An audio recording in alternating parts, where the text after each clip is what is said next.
तो दोस्तों, वो कहावत है ना कि इंसान अपनी गलतियों से ही सीखता है। और जो हमारे सुपर हीरोज़ है वो भी गलतियां करने के मामले में किसी से पीछे नहीं है। और उसमें सबसे ज़्यादा गलती करने वाला कौन है? Tony Stark.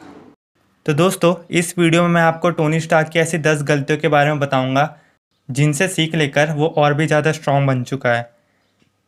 तो सबसे पहली गलती आयरन मैन 1 से है। जब आयरन मैन 1 में टोनी अपने सूट को टेस्ट करने के लिए एटमॉस्फेयर में बहुत ऊंचाई तक जाता है और उसका सूट और उसके सूट के इलेक्ट्रॉनिक्स भी फ्रीज हो जाते हैं। इसे वो बाद में टाइटेनियम एलॉय का यूज़ करके फिक्स करता था, जिसका फ्रीजिंग पॉइंट बहुत ही कम था। नेक्स्ट मिस्टेक भी आयरन मैन 1 से ही है। जब आयरन मैन 1 में टोनी अफगानिस्तान में खो जाता है, उसके पास घर वापस जाने के लिए कोई भी साधन नहीं होता। इसलिए आगे कभी उसके या उसके कोई दोस्त के साथ ऐसा ना हो, इसलिए वो सूट में जीपीएस फिट करता है। और ये हमने स्पाइडरमैन होमकमिंग में भी देखा था। जो स्पाइडी का सूट था उसमें जीपीएस फिट था, जिसकी वजह से टोनी ने उसे ढूंढ लिया था।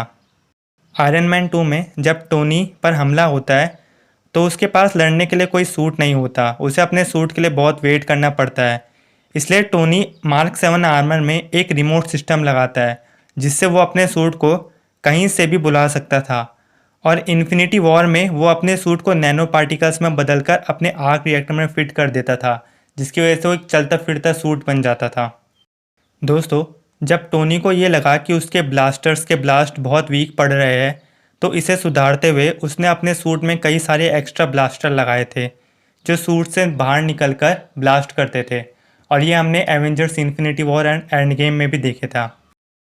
दोस्तों, एवेंजर्स के फर्स्ट पार्ट में टोनी ने हल्क की जब पावर देखी तो उसे इस बात का अंदाज़ा हो गया था कि फ्यूचर में एक समय ऐसा भी आ सकता है जब हल्क बेकाबू हो जाएगा। इसलिए टोनी ने हल्क से लड़ने के लिए हल्क बस्टर सूट को बनाया था। टोनी का अंदाज़ा बिल्कुल सही निकला, क्योंकि एवेंजर्स एज ऑफ अल्ट्रॉन में हल्क बेकाबू हो जाता था और तब टोनी का हल्क बस्टर सूट ही हल्क को रोक पाता था, वरना शायद ही कोई दूसरा एवेंजर होता जो हल्क को रोक पाता। नेक्स्ट मिस्टेक भी आयरन मैन 3 से है। जब उसका सूट डिस्चार्ज हो जाता था और वो ठंड से जमने लगता था, तो इस बात को सुधारते हुए उसने आगे जो सूट बनाए उसमें एक हीटिंग सिस्टम भी लगाया था, जिसे हमने स्पाइडरमैन मूवी में भी देखा था। स्पाइडरमैन मूवी में जब पीटर ठंड से जम रहा होता है तो उसका सूट खुद गर्म होकर पीटर को ठंड में जमने से बचाता है। कैप्टन अमेरिका सिविल वॉर में जब कैप से लड़ते हुए उसका हेलमेट निकल जाता था, तो वो अपने नैनो पार्टिकल सूट को इस तरह से प्रोग्राम करता था कि अगर हेलमेट या आर्मर का कोई भी हिस्सा डैमेज हो जाए तो उसकी जगह एक नया पार्ट तुरंत ले लेगा।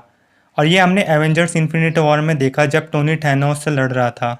थैनोस टोनी का हेलमेट निकाल देता था, लेकिन उसी वक्त एक दूसरा हेलमेट पहले वाले हेलमेट की जगह ले लेता था।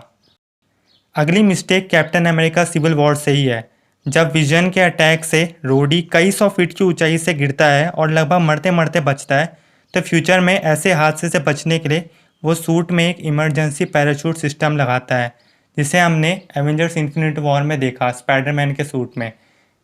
दोस्तों, जब कैप्टन अमेरिका सिविल वॉर में जो एंटमैन है वो टोनी के सूट के अंदर जाके शॉर्ट सर्किट कर देता था, तो इस बात को ध्यान में रखते हुए टोनी अपना नैनो पार्टिकल सूट इस तरह से बनाता था कि उसमें कोई ओपनिंग्स ना हो, जिससे कोई भी उसके सूट के अंदर ना घुस पाए।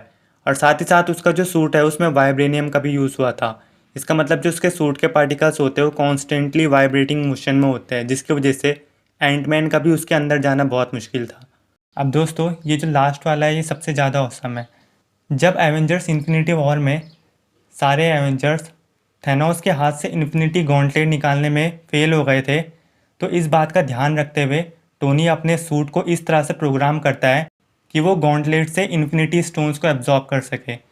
और इसी का फ़ायदा टोनी एंड गेम में उठाता है। इस बार वो एंड गेम में थैनोस के हाथ से गॉन्टलेट नहीं निकालता, बल्कि इन्फिनिटी स्टोन्स को एब्जॉर्ब करता है, और जिससे आखिर में एवेंजर्स जीत जाते हैं।